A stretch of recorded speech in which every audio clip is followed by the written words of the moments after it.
schizophrenia is a psychotic disorder that involves distortions of thought, behavior, perceptions, and mood, which can have devastating effects in all aspects of a person's life. The DSM identifies 5 subtypes of schizophrenia. Paranoid schizophrenia, which is profiled in this segment, involves marked delusions, either of persecution or grandeur, and audio hallucinations that are often related to themes of persecution or of grandeur. Valerie has suffered from paranoid schizophrenia for more than 20 years. In this first segment, she describes her early psychotic episodes, and she describes her confusion and fear when she was first committed to a psychiatric hospital.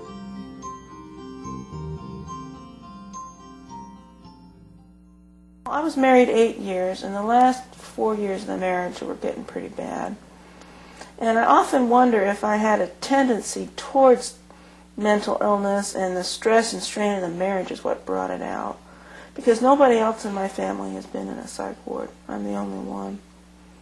I didn't get sick until about 28, 29, which is a little later than the average, which means I was fortunate I already had my graduate school education out of the way by the time I got to the point where I was sick. But I kind of slipped from reality into unreality without any real sharp change. My first episode was a belief that there were people infiltrating our church and that they were trying to destroy our church community. Finally, I got to the point where I told my husband about it, and he thought that was just totally wacko. That, you know, he felt the people in the church were good people, and there was no one there doing anything subversive, and that there was something wrong with my mind. And evidently the pastor agreed, because they put me in the psych ward.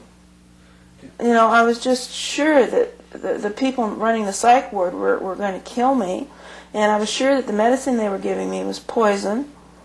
And at one point they told me I was trying to smother my roommate with a pillow. I have no recollection of this, but at some point in there I passed out, and I woke up in the isolation room strapped down, and I had a terrible feeling of anxiety and tension that nothing seemed to relieve. It was just like torture.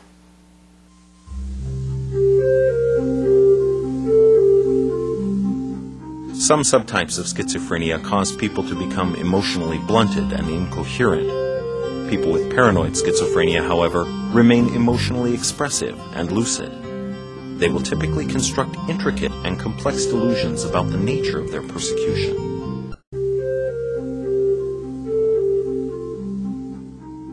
Paranoid schizophrenia begins to be expressed relatively later in life than other subtypes, and usually does not appear until after age 25.